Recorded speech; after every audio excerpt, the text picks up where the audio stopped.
गरीब के घर खीर खाने आए राधे कृष्ण। जोधपुर गांव में सुनैना नाम की एक औरत रहती थी। वो कृष्ण जी की बहुत बड़ी भक्त थी, जिस वजह से हमेशा उनकी भक्ति में लीन रहती। पर इतनी बड़ी भक्त होने के बाद भी वो बहुत ही गरीब थी।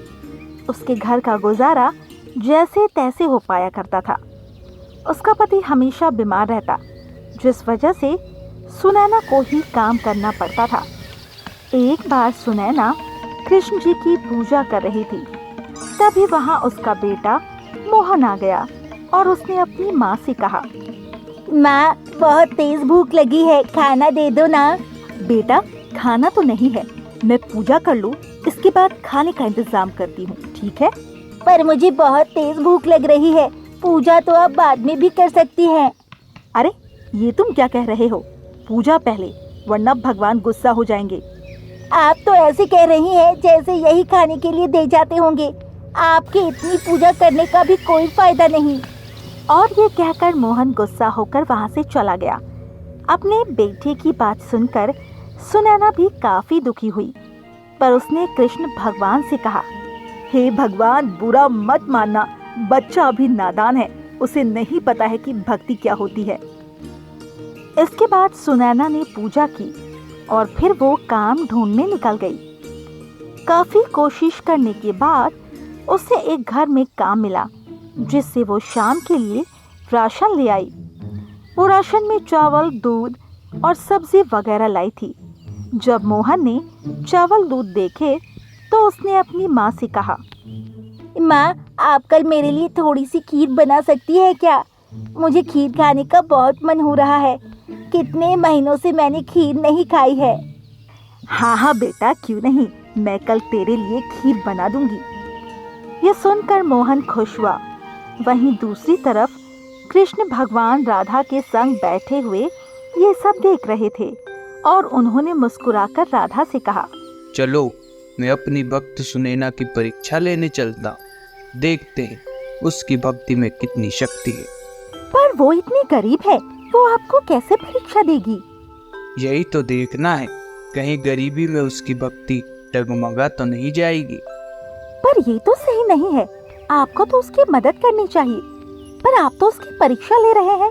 अरे, तुम परेशान क्यों हो रही हो राधे? मैं उसकी मदद ही करूंगा, पर मैं अपने भक्तों को स्वयं रास्ता दिखाता हूँ, क्योंकि मैं नहीं चाहता हूँ कि वह मेरे भरोसे ही बैठे रहे। और ये कहकर अगले दिन कृष्ण और राधा 2 बच्चों का रूप लेकर सुनैना के घर आ गए। वहीं सुनैना ने बड़े प्यार से अपने बेटे मोहन के लिए खीर बनाई थी।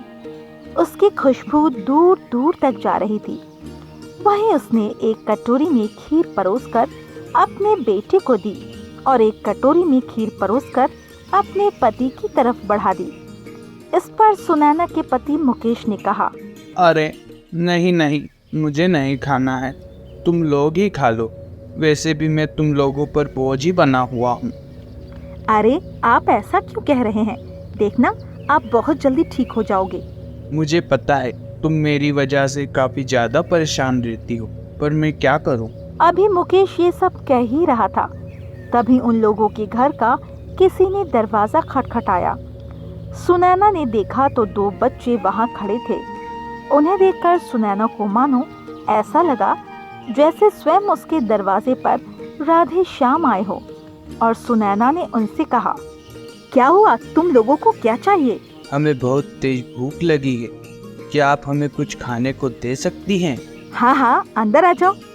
अंदर आने के बाद सुनैना ने अपनी कटोरी की खीर उठाकर कृष्ण भगवान के सामने रख दी। तभी मुकेश ने सुनैना से कहा, इस खीर को भी दे दो, वैसे भी मुझे नहीं खानी है। इस पर मुकेश की खीर भी सुनैना ने राधा को दे दी, पर मोहन ने अपनी खीर देने से मना कर दिया। मैं अपनी खीर नहीं दूंगा, जैसे तैसे तो इतने दिनों के बाद खीर मिल रही है खाने को। अरे, मुझे चाहिए भी नहीं, मेरा पेट तो बस इतने से ही भर जाएगा। और ये कहकर कृष्ण भगवान और राधा ने खीर खा ली।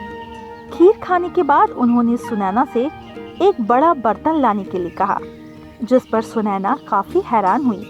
और वो बड़ा सा बर्तन ले आई। बर्तन आते ही भगवान कृष्ण ने उसमें बहुत सारी खीर बना दी और वो अपने असली रूप में आ गए, जिसे देखकर सुनैना बहुत खुश हुई। मुझे तो यकीन ही नहीं हो रहा है, आप मेरे घर पर पधारे। मैं तुम्हारी भक्ति से बहुत ही प्रसन्न हुआ हूँ। बताओ तुम्हें क्या चाहिए? मुझे कुछ नहीं चाहिए, मुझे आपके दर्शन हुए यही बहुत है। मुझे बहुत खुशी है कि तुम्हारे मन में किसी प्रकार का दोष नहीं है, पर मैं ऐसे ही नहीं जाना चाहता हूँ। और ये कहकर कृष्ण भगवान ने मुकेश को सही कर दिया, जिसे देखकर सुनैना और उसका बेटा बहुत खुश हुआ। और उसके बाद राधा कृष्ण वहाँ से चले गए और अब सुनैना और उसका परिवार काफी खुश था।